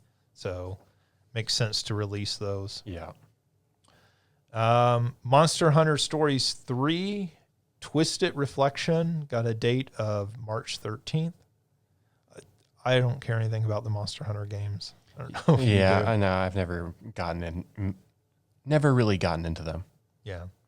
Dynasty Warriors Origins, that came out earlier this year on other platforms, is getting a Switch 2 port on January 22nd. I wonder how well that will sell with Hyrule Warriors out there. You're essentially making the same game, and will the Nintendo fans just want that Nintendo version, essentially? So neat that it's getting a port. Yep. Suka Game Planet. So this is The watermelon game. Yeah, this is the sequel to Suka Game, I guess.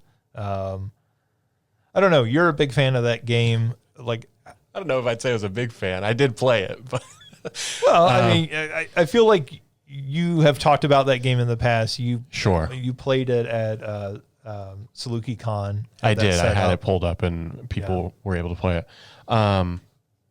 I mean, was anything in this like excite you as somebody who played a fair amount of the original? It's one of those things that I think it's cute that they're making another one.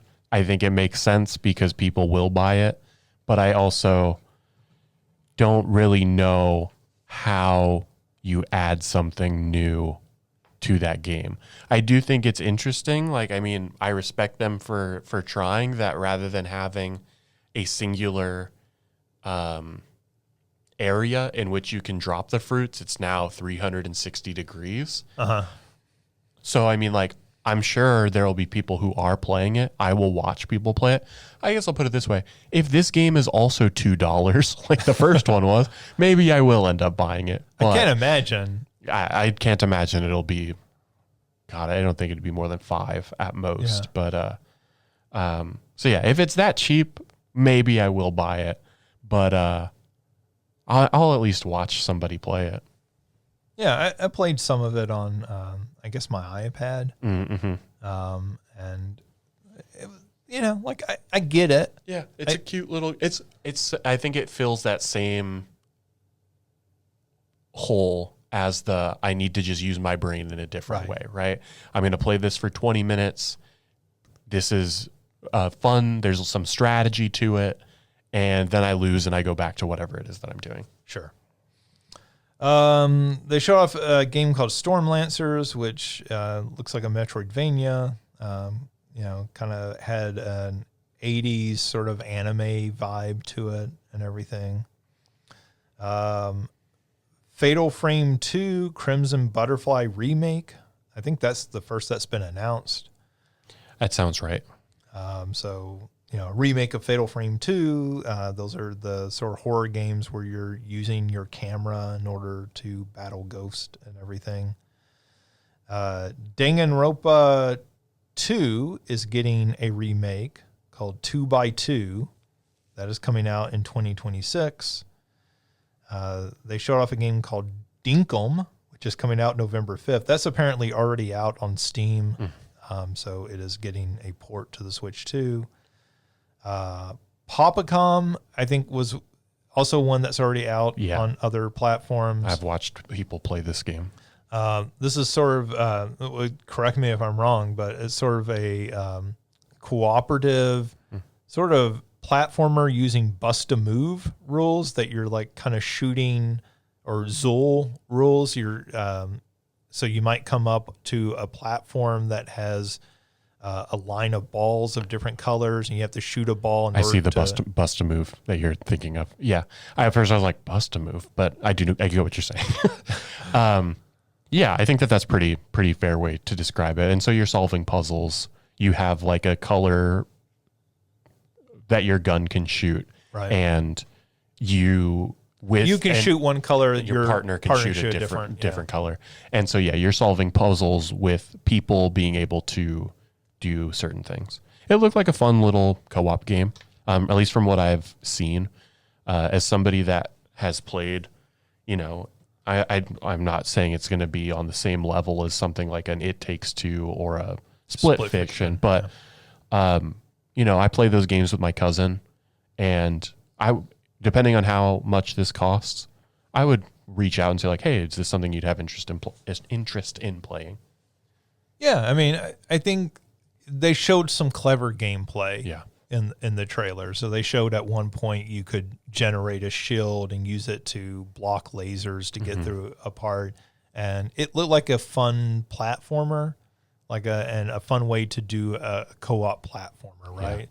Yeah. And I think from what I had seen, and it shows a little bit in the trailer as well, the boss fights I think are particularly interesting, and that's where you really get some of the bust-a-move stuff, because while you're trying to get sequences of a particular color, if you miss that, then the boss just ends up getting bigger and more unwieldy. And so they showed a dragon, his body was made out of different colored balls. And so stuff like that, I think it's definitely doing stuff. And I think that with the success of games like It Takes Two and Split Fiction, there's a space for these types of co-op games. And so I'm glad to see other games entering into it.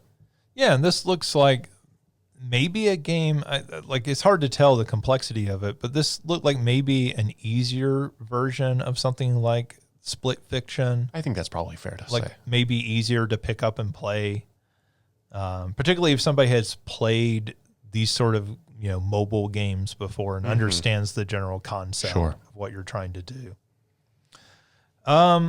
They also just announced some other games or showed trailers for some of these others. So I'll just run through these real quick.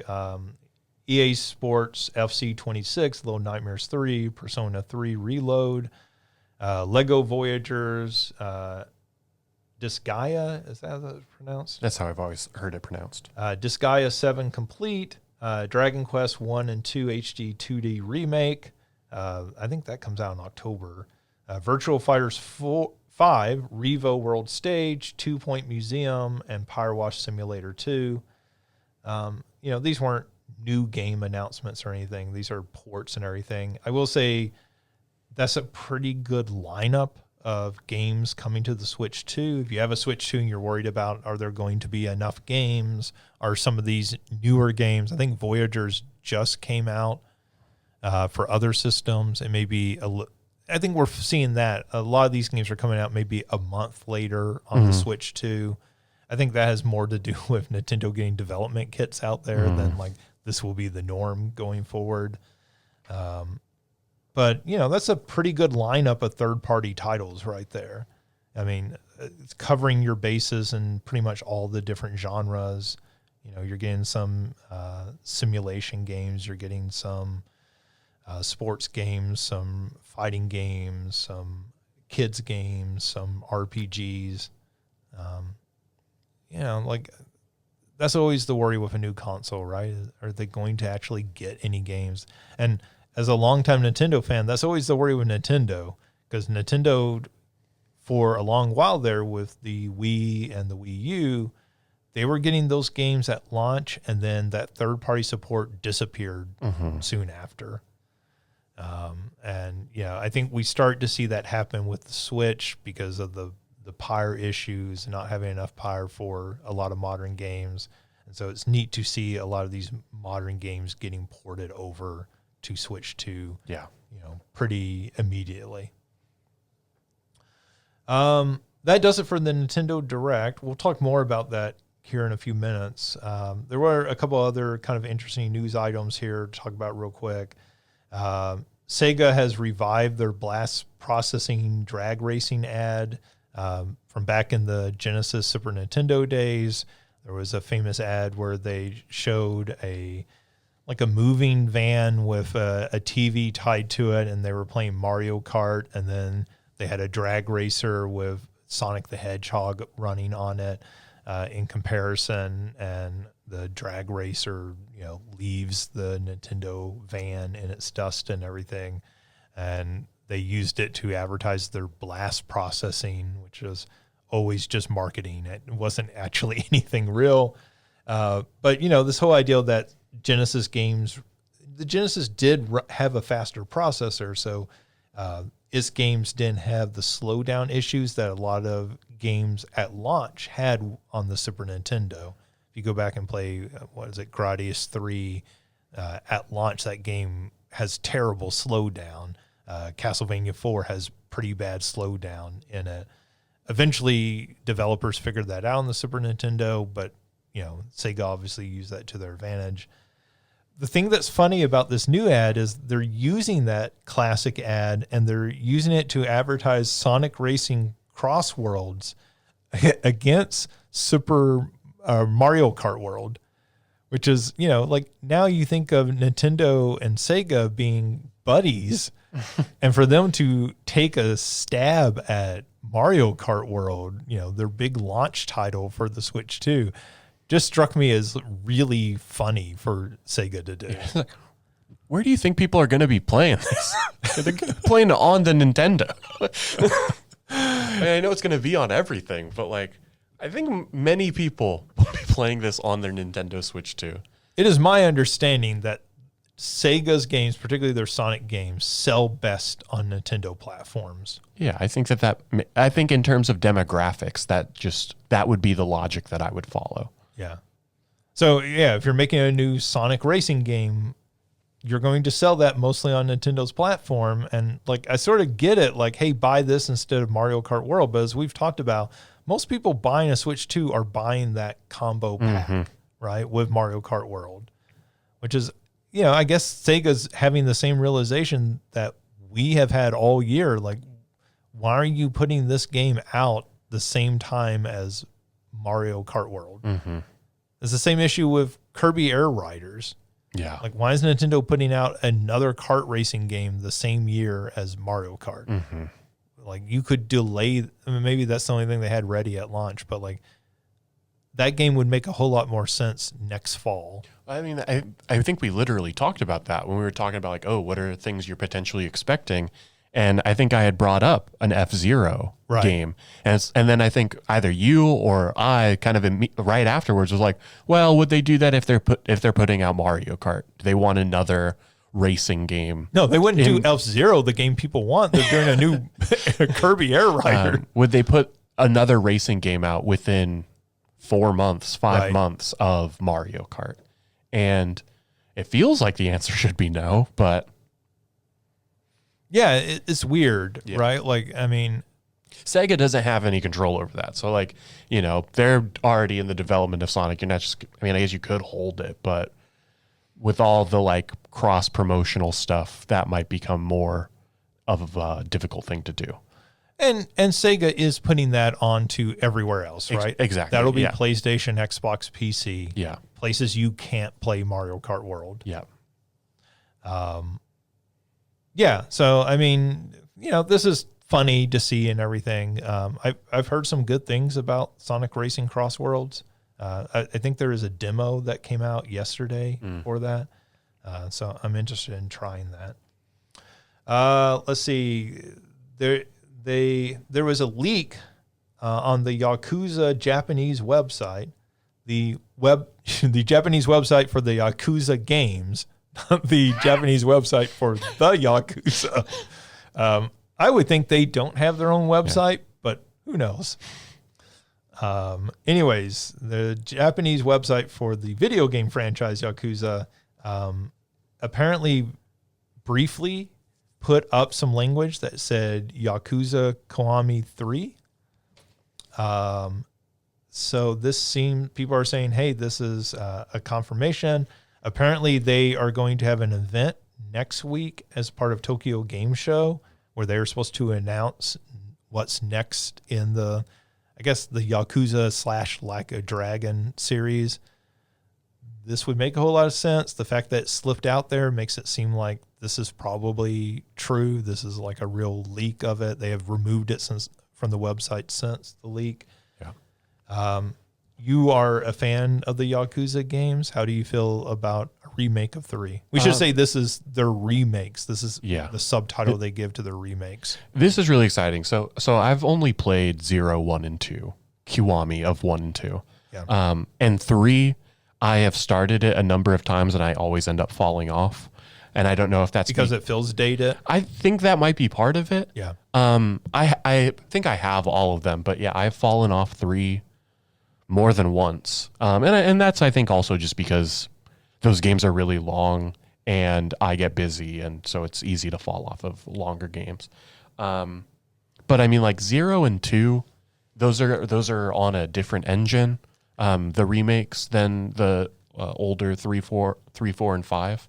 But 0 and 2 are some of my favorite games of all time. Mm-hmm. And so I'm definitely excited about it. Even though I have the, original 3, I would almost certainly buy Kiwami 3 if and when it comes out.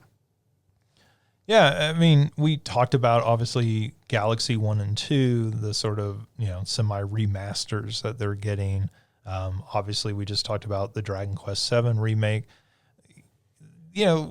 A few years ago, I feel like remakes, remasters had this sort of negative connotation attached to them.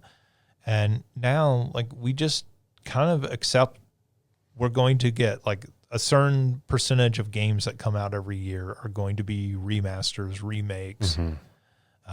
In a lot of cases, making these games accessible, not just by putting them out onto new platforms, but making them play more like modern games. Yeah. It's probably difficult to have people go back and play Dragon Quest VII. I think was a PlayStation 1 game. It's probably difficult to get people to go back and play that today. Yeah. Right? There's going to be inherently things with that game that are going to make it less accessible to modern players. And even if you are almost, well, I don't know if those are available on like Steam, but if not, you are almost certainly pirating them, right? And sure. So like I said, if this is the games industry's way, maybe not literally of combating it, but like of sort of blending preservation as well, it's something. So I guess I'll take it. Yeah, I mean, it's sort of the theatrical revival. Mm-hmm. Right? Like we used to get classic films back into theaters. Well, we just got Jaws past couple of weeks. Or, the other way to look at it is like it used to be, this is not as successful anymore, but it used to be we'd get a DVD release of a classic film, then you get a DVD special edition, then you might get the Criterion Collection version, you know, and then you got the Blu-ray version. Now you get the 4K Blu-ray version, you know, and all of that is certainly just to gouge fans for money. But also, you know, there's a video of Matt Damon talking about the film industry, and he's talking about how in the early 2000s, he was like, yeah, like in the early 2000s, I could get a lot of movies greenlit because even though that film wasn't a big financial hit at the box office, DVDs and stuff like that. Yeah. He said, you know, the industry made a lot of money because I can sell that movie to HBO. He said, I can sell the DVDs into video stores. I can sell DVDs directly to consumers. And he said that that movie is going to end up profitable eventually. And he said, you know, now that most of that is gone, he said, it's really hard to take a, you know, your more kind of dramatic film, something like a Good Will Hunting, and get that financed. Yeah. Because they're looking at a movie like Good Will Hunting and saying, well, who's the star? How are we going to make money off of this? Yeah. And, you know, you look at that film and it's like, well, you know, Robin Williams, because Matt Damon and Ben Affleck were nobodies at that point. Yeah. Yeah. And so I think the game industry is kind of, you know, I think I've talked about it here on the podcast before. The arcade industry died. Right? So there was a time you make something like Rygar, and you put Rygar out in the arcade, you make some money, and then you make a home version of Rygar, which is better than the arcade version. But like you make more money off of it there, or Tekken in later years, right? You can do the ports home. And now all that money's gone, right? So if you're going to invest, you know, $200 million into a game, then you're also thinking about long-term, how can this continue to be something that generates profit over a long period? Well, and it might be that these are also ways that they can fund the more experimental things that they might try and do. It's like, we know people will buy Kiwami 3. And so if we want to do something else, or we know people will buy Dragon Quest 7 reimagined. And so if Square's like, we want to do something new and interesting, well, we need to make sure we've got our sort of funding ready to go. And Dragon Quest 7 is going to do that for us. Yeah. And I think something like Kiwami 3 is, you know, not that there's no cost attached to that, because this is a full remake, right? But I think you're right. They know there's a certain level of sales they'll get from that. Or they expect. We don't have to put in all we have to do is all we have to do with the scare quotes around it, of course. You know, we don't have to come up with a new story. We don't have to like come up with a character arc or anything like that. We've got that already ready to go. We just need to have the developers and all the artists and stuff like that go through all the things. But like the engine is already there. So, you know, all that is there. So it doesn't take nearly as long. At least I would think the development time wouldn't take as long as whatever Yakuza 9 is going to be. And we can kind of put our, maybe, I don't mean this disparagingly, but we can kind of put our B team on this, right? We know we will sell X amount of copies of this, say 5 million copies, right? Whereas when they do something like the Like a Dragon pirate game, right? I bet that's much more of a gamble. Sure. Right, because you don't know, will that connect with the audience? Is the audience going to reject, you know, you doing a pirate sort of focused game? And, you know, you also don't know if the quality will be there. Whereas with this, you know, assuming they keep it to that original game for the most part, you know already the quality of that game. Yeah. Yeah, no, I think it is. These are the safe bets that help pad out some of the bigger experimental bets. Yeah. All right, that does it for news. So our big question, kind of hearkening back to that Nintendo Direct, now that we've kind of seen Nintendo's plans going out through the first year, right? I think we've probably heard of most of their major releases up through next May at this point. You know, what Nintendo game would you like them to most announce for the Switch 2? Is there something that you're really looking forward to or excited that we might get an announcement from Nintendo at some point about? Well, okay, so I don't know if this will ever get announced, but now that Nintendo has the GameCube on the Switch Online, sure, I would love to see them. A sequel of some of those like much smaller that only like they only got one release on the GameCube. So I'm thinking like a Chibi Robo sequel or like Eternal Darkness, something like that. Even like a Star Fox Adventures, which is like more the 3D action adventure game for Star Fox. You know, if the GameCube Online maybe gives people a chance or like introduces people to these franchises, if Nintendo, well, I don't think they're the developers of those games, they're the publishers of those games at least. If they would consider doing something with some of those franchises. Yeah, no, I think that makes a lot of sense. We used to get more of those sort of like experimental one-off franchises, right? And we don't see those nearly as much as we've talked about. Like everything's kind of a bigger bet at this point, even with Nintendo, who still does more of that than any other first-party publisher. But yeah, I mean, those would be really cool. I love Eternal Darkness. But I also feel like Eternal Darkness is a game that probably does not hold up very well today. Sure, that's probably fair. You know, even at that time, that game was a little awkward, but you kind of overlooked it because it was such a fun, unique concept that they were doing.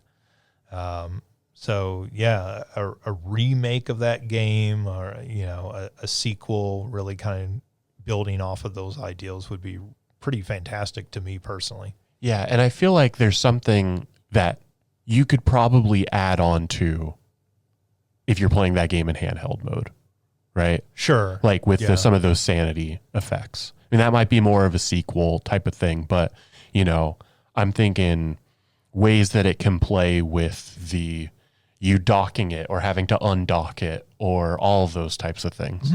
But anyways, something in those veins, something bringing back some of those like really old ones that haven't had a chance to shine in quite a while. Yeah, I think that's a good answer. You know, for me, like, you know, I'm always going to say F-Zero. I'm always going to say Star Tropics, like these sort of franchises that are very old and feel like they're completely forgotten. I will say with F-Zero, you know, obviously they launched the GameCube Nintendo Switch Online with F-Zero, was it GX? Yes. So that gives me some hope. You know, they did F-Zero 99. Yeah. It feels like Nintendo's not oblivious that franchise exists. It's not one that's like they're dusting off like F-Zero. What's this? Yeah, I feel like people in Nintendo of Japan know what F-Zero is. Star Tropics, I don't know. Yeah, that one might be a bigger bet. Yeah. Right. I'm not sure if anybody knows that game at this point. You know, I think for me, the sort of NES World Championship game and the sort of what did they call them? The retro ones. The remix. Yeah, the retro remix ones that they did on DS. I feel like that is Nintendo playing with their legacy in a really fun and interesting way that they have never nailed. And I keep waiting for Nintendo to make one of those that really is what it feels like that franchise could be. Right. And I really wanted Nintendo World Championships to be that.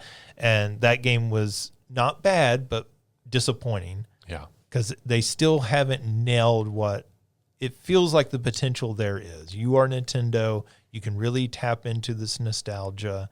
You could, you know, work with Capcom, work with Konami, bring in Mega Man, bring in Castlevania, include some of that, third-party companies in there as well, and really just make a game about the NES that has some of the speed running that we've talked about, that it would make a whole lot of sense to build that in there, have the online built into the game really well, but then also do some of that remix stuff where, hey, like, get through this section of Mega Man, without firing your gun, right? Like Buster only or something like that. Yeah. And it feels like